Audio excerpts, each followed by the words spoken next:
To the next section, subsection 3 of the first subchapter, conditions for sociological propaganda.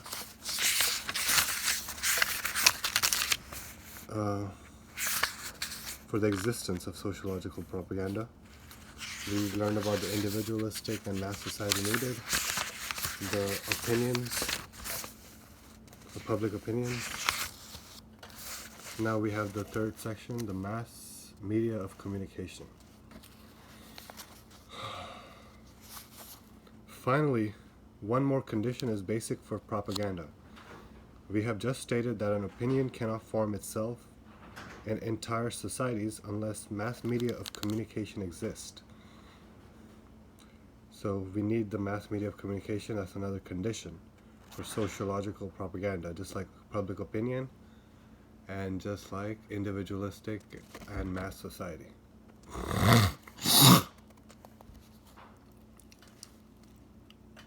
This much is evident. Without the mass media, there can be no modern propaganda.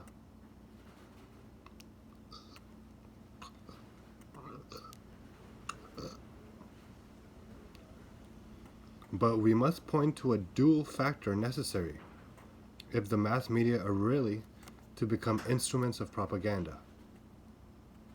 For they are not such instruments automatically or just under any conditions.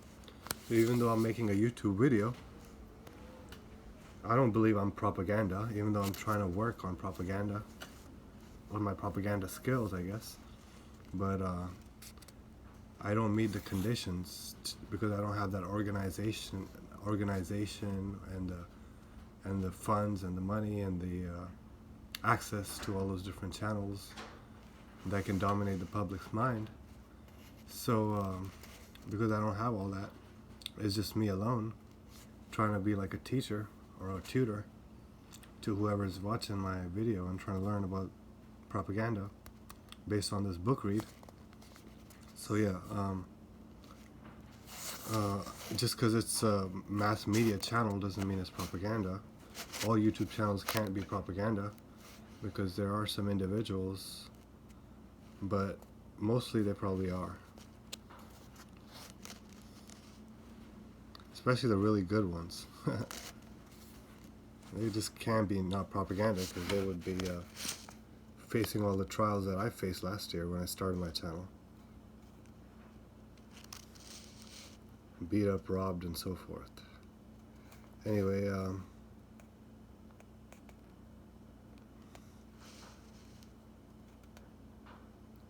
so they must be subject to centralized control on one hand. Like I said, I don't have any centralized control in YouTube. And well diversified with regards to their products on the other. I tried to do that when I was starting. I had many different things I was doing simultaneously, but now kind of slowed down. And as an individual without any help, it's hard to maintain that presentation that other propagandas always maintain because they have the resources. And if you don't maintain somewhat presentation, then most people won't think you have any value, basically. So anyway, it's a tough juggling act is what I'm trying to say, but not so for propagandists. Well, it is for them too because they have to have centralized control and they have to have really good diversified products. Where there's no central control, no propaganda is possible. As long as a large number of independent news agencies, newsreel producers, and diverse local papers function, no conscious and direct propaganda is possible. Hence we see why all this censorship is going on. This is the central reason, because they want to maintain that centralized control. So anyone who's independent is just food on the table for them. And some of these MGTOW channels also, they clown on the inferior types and the superior types. That has the same mindset attached to it, in my opinion. the fact that they're bragging about their central controlled status, and trying to appear to be better than they are by claiming that their quality and their sheer individual power is the reason that they're successful and the other guys are not. But anyway, it's a dirty ass world out there. Anyway, where were we at? So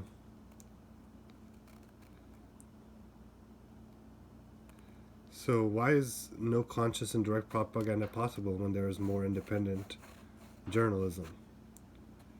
This is not because the reader or viewer has real freedom of choice. So it's not because the individual listener has freedom of choice, which he has not, as we shall see later, but because none of the media has enough power to hold the individual constantly and through all the channels. Local influences are sufficiently strong to neutralize the great national press, to give just one example.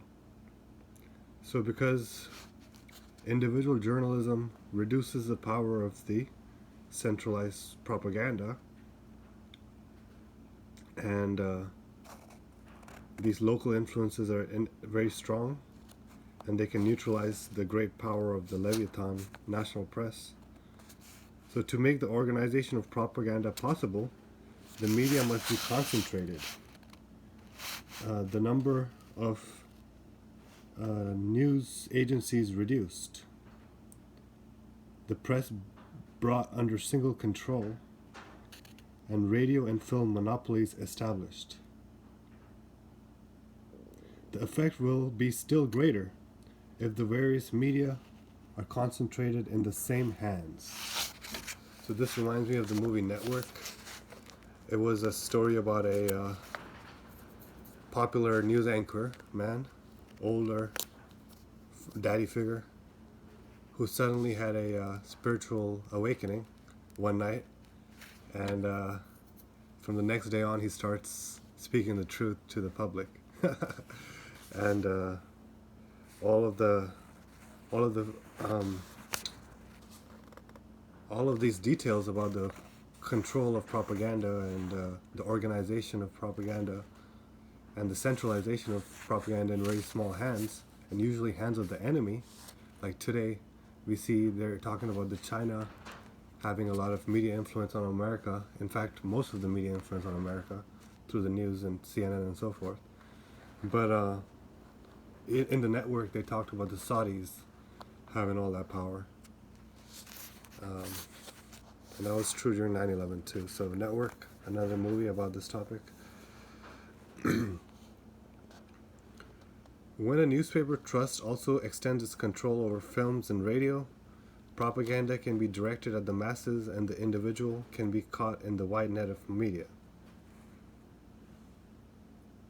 So the newspapers, they also take over the films and the radios, and we can see that because there's many books released about the influence of the military in the Hollywood and so forth in order to promote war and so forth, pushing propaganda. So only through concentration in a few hands of a large number of media can one attain a true orchestration, a continuity, and an application of scientific methods of influencing individuals. So only when the same people run all the different sides can there be a perfect domination of the population. Because the right hand is, one hand is usually strong in every individual. The other hand is weaker.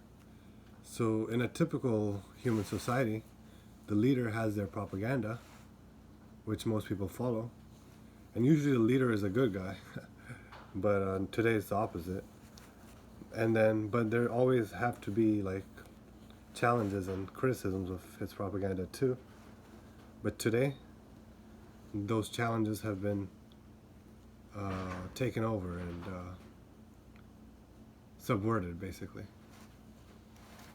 They're frauds posing as challengers today instead of the real challengers, who probably are in mental hospitals or have not enough resources to afford food and water and so forth. That depressing, man. Dang.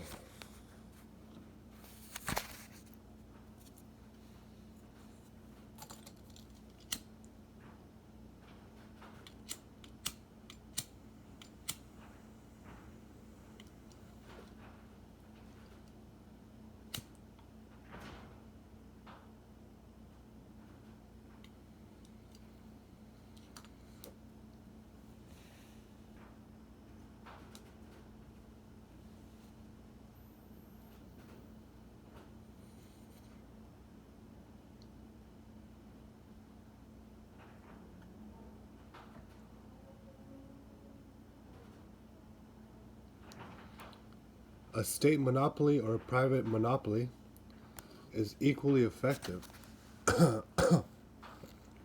Such a situation is in the making in the United States, France, and Germany. The fact is well known. This is the time of the sexual revolution. They couldn't have done the sexual revolution without the control of the media and all the music and the movies and so forth.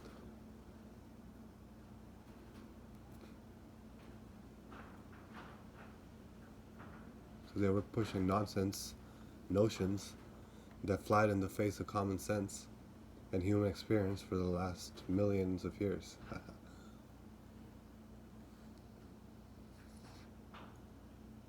Of course, they have matriarchal societies, but we're not living in a pure matriarchal society. I wish I was living in a matriarchal society. That was the best part of my life when I was under 5 years old. I lived in the jungles of eastern India, where there's still the old tribal culture, because they're not all about India.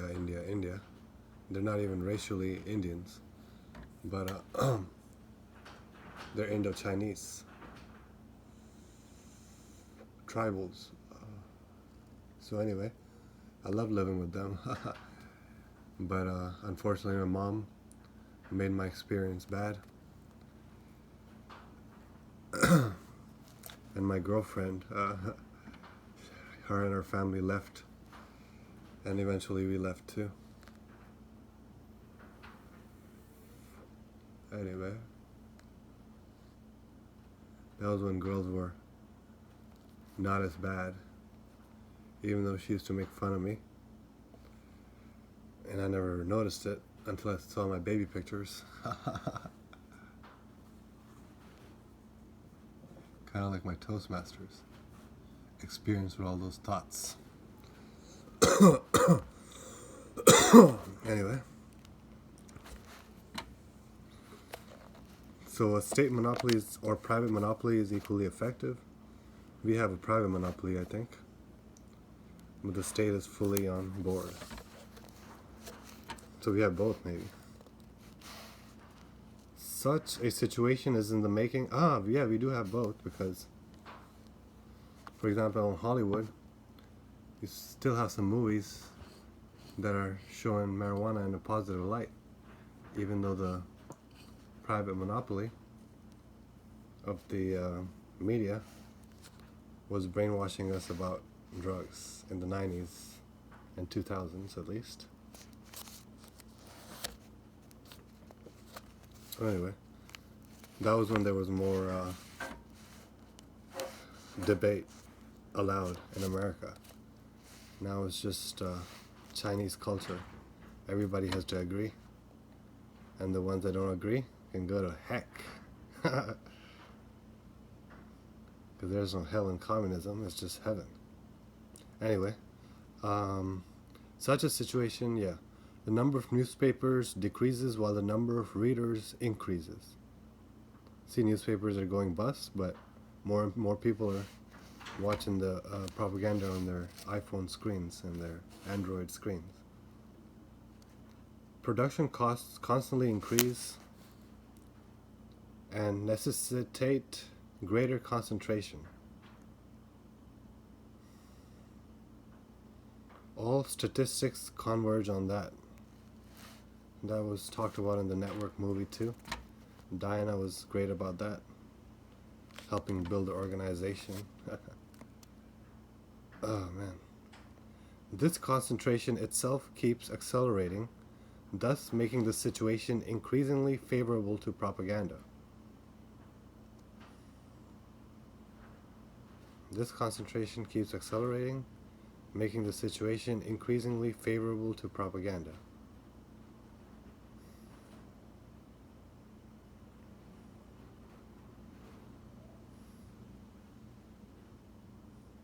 Of course, one must not conclude from this that the concentration of mass media inevitably produces propaganda. Such concentration is merely a prerequisite for it. Yeah, we can sometimes get confused with the causes and the effects and so forth. We can see one of the causes, or necessities, maybe, not causes, but a condition, and you confuse it with a cause. For example,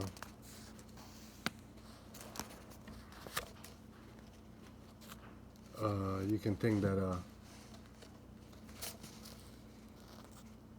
yeah, like men can say that women don't love them, really. Like men love them because women don't do the same things they used to do for them in the past, while expecting more now. But that could also just be the condition, the human condition, and the changes in the society where we're becoming more and more individualistic, and there's no more organic groups. So the only groups that the females see are the ones that are psychopathic and exploiting the population. So you can't expect them to have those values of the church and the family, which were the old organic groups, which have now been destroyed. So anyway, that was just an example I thought of. That is a good analogy to this situation in our MGTOW manosphere.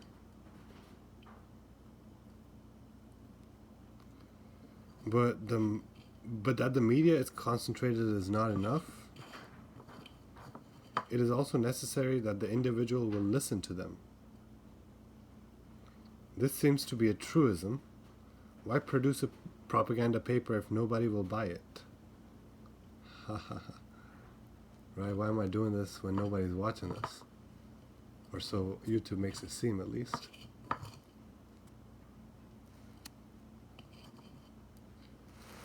Buying a paper, going to the movies are unimportant acts in an individual's life. He does them easily. I'm going to correlate this with the cock carousel.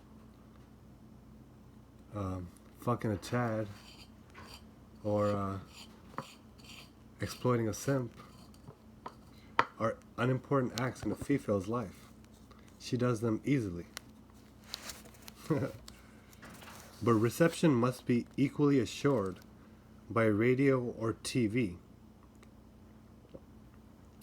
Here we encounter the problem of distributing sets.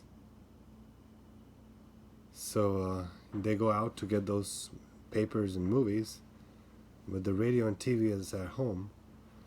So the distribution of sets is also or for example the dating apps, they have to be coordinated. Here the propagandist must take a very positive step. He must buy a set, or she must register herself on Seeking Arrangements or OnlyFans. Only where enough sets are installed can propaganda be effective. Only when she has enough channels can she prostitute herself effectively.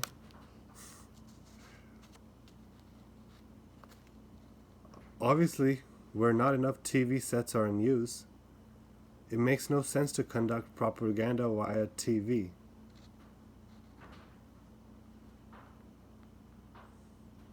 This happened in 1950 to the TV propaganda of the Voice of America beamed to some communist countries.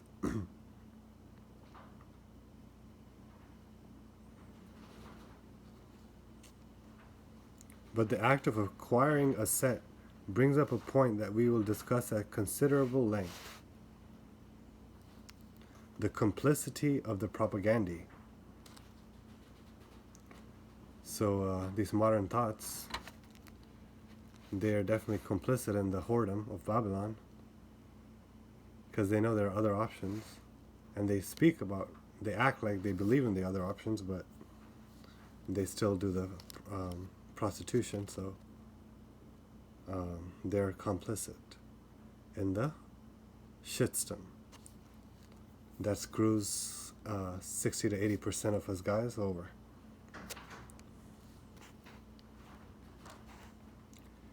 If she is a propagandist, it is because she wants to be. If she's a feminazi, it is because she wants to be. For she is ready to buy the Gucci bag and go to the high-class restaurants and buy a paper, go to the movies, pay for a radio or TV set. Of course, he does not buy these in order to be propagandized. His motivations are more complex. But in doing these things, he must know that he opens the door to propaganda, that he subjects himself to it, that she opens the door to being a crazy cat lady that nobody wants and is considered evil, right? Or to the exploitation of men and treating them with unfairness, even though you claim to be the fairer sex.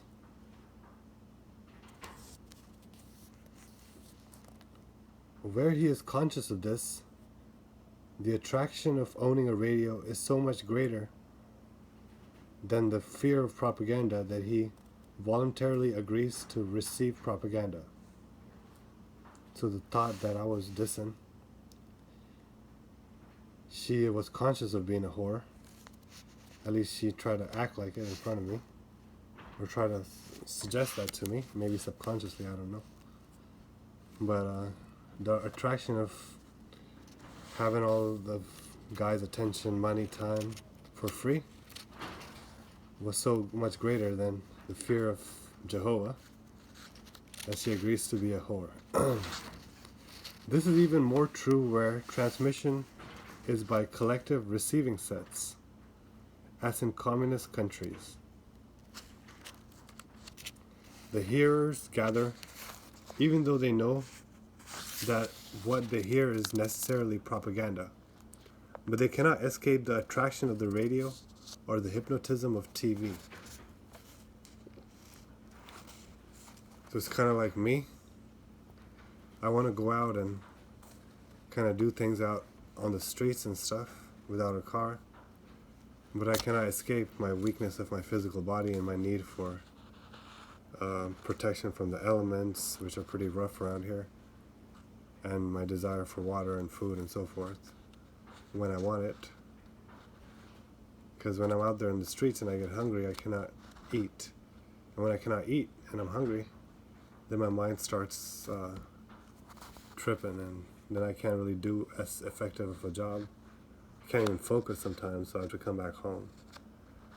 But anyway, that was just another parallel analogy. The fact is even more striking with regard to the newspapers. For the reader buys a paper he likes, a paper in which he finds his own ideas and opinions well reflected.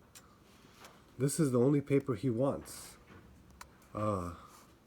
That reminds us of the bitches always ducking out when they find out we're MGTOW and red-pilled, because they only want their own ideas and opinions well reflected, because that makes their exploitation very easy for them and doesn't bring any guilt that they're exploiting in the process. Because they want to have fun, and ignorance is bliss, so you gotta stay ignorant. So he really wants to be propagandized because he chooses papers based on reflection of his own ideas and opinions. He wants to submit to this influence and actually exercises his choice in the direction of the propaganda he wishes to receive. So it's good to be reading newspaper, not with trying to update your opinions, but rather with just reading other people's views on a wide variety of subjects and holding judgment on them until you can verify yourself if you are active mentally that way. That's a great use of propaganda. But if by any chance he finds in his newspaper an article he dislikes or an opinion that deviates a little from his own, he cancels his subscription. Reminds me of a lady, some ladies I know. They cancel dudes or clubs or whatever they were in based on opinions they didn't like and so forth. But he cannot stand anything that does not run on his rails. This is the very mentality of the propaganda, as we can see. We shall see. So we see that in the Karens out there. If somebody does not wear a mask and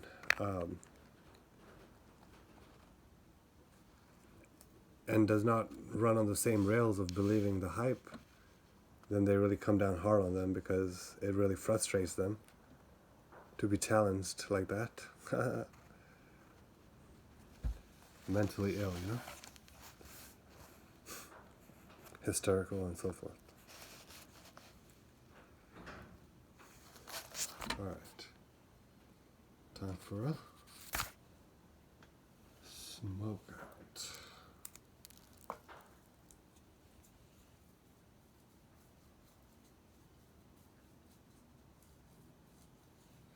Let no one say, wait.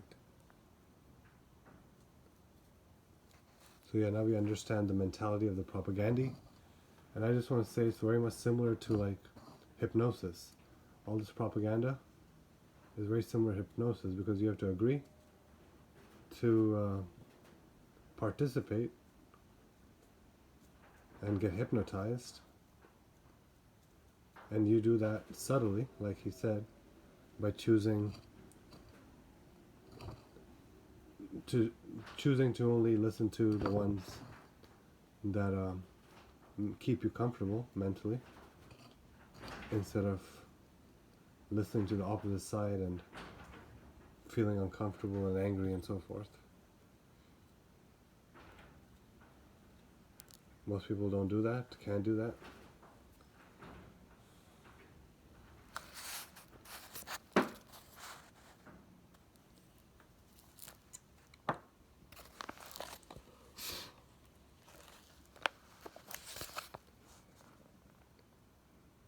Let no one say, this reader does not submit to propaganda.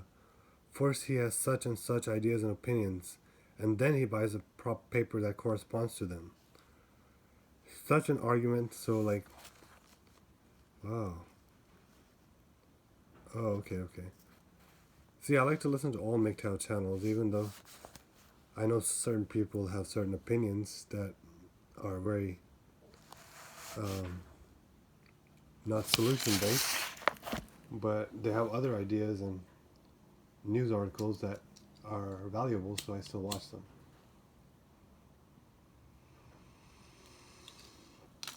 But it's easy to get into a trap of only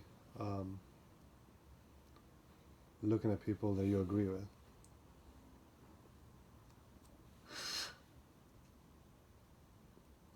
Like we see the bitches. No negative people, they say in their Tinders. Only positive people and so forth. They're the ones who are admitting to want to be propagandized, I guess.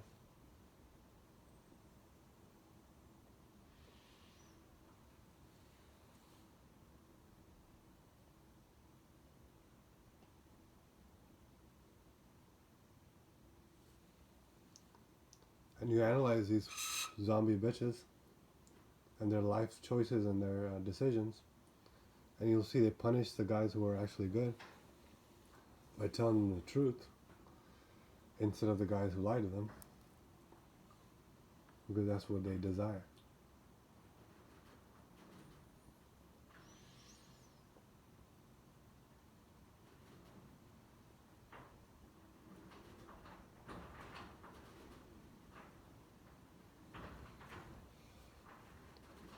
But I think propaganda is mutual. Both the guys and the females are under the influence of it in the dating world and so forth. Married and so forth.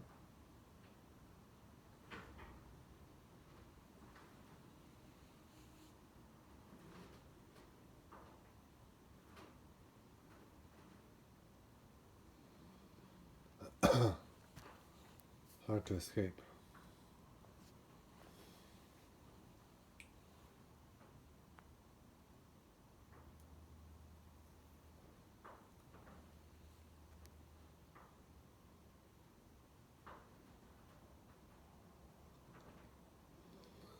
So if you're like me, who likes to bug the status quo with bitches, what you're doing is you're causing them cognitive dissonance. You're making them uncomfortable mentally, and they want guys who treat them like princesses and give them good things according to them.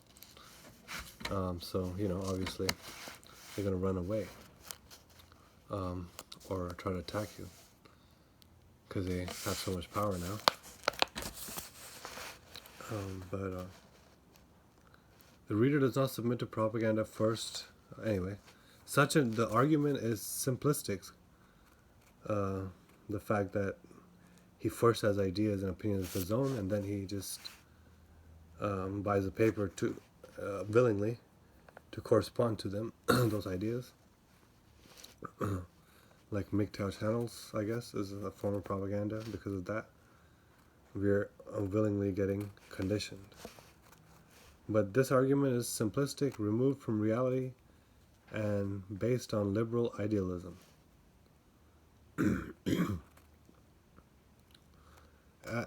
In reality, propaganda is at work here, for what is involved is a progression from vague, diffuse opinion on the part of the reader to rigorous, exciting, active expression of that opinion. A feeling or an impression is transformed into a motive for action. Confused thoughts are crystallized. Myths and readers' conditioned reflexes are reinforced if he reads that paper.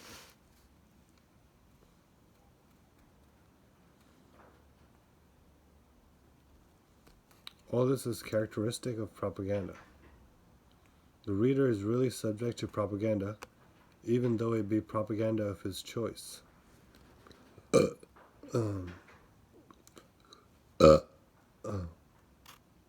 Why always fall into the error of seeing in propaganda nothing but a device to change opinions? Propaganda is also a means of reinforcing opinions, of transforming them into action. So they can mess up our actions through their propaganda by reinforcing our opinions and transforming them into action. It's not just a device for changing opinions. The reader himself offers his throat to the knife of the propaganda he chooses. We have said that no propaganda can exist unless a mass can be reached and set into motion. So, by listening to the MGTOW propaganda, you're becoming more mass man-like. In fact, because those are not your thoughts and your experiences. And we know about other people's stories and how they change every time they're told.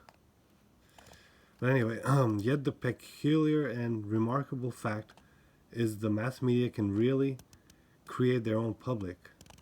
The propagandists need no longer beat the drum and lead the parade in order to establish a following. This happens all by itself through the effects of the communication media. They have their own power of attraction and act on individuals in such a fashion as to transform them into a collective, a public, a mass.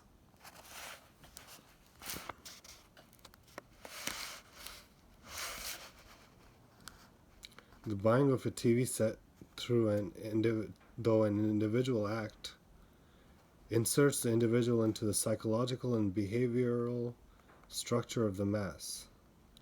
He obeys the collective motivations when he buys it, and through his act opens the door to propaganda. Opens the doors to propaganda. Where this dual process of concentration of the sources of propaganda and the wide diffusion of its recipients does not take place, no modern propaganda can function in a society. So we know how sex is one of the most important things in society that controls and organizes society and runs society and is used as a motivation. So obviously my claim that MGTOW is controlled by the people who are causing the problems is not so hard to believe, because where we're living and when we're living, everything is about propaganda. This is Kunal checking out with the ending of the first section, which is the sociological conditions for the existence of propaganda. We have finished now mass media of communication, the last section.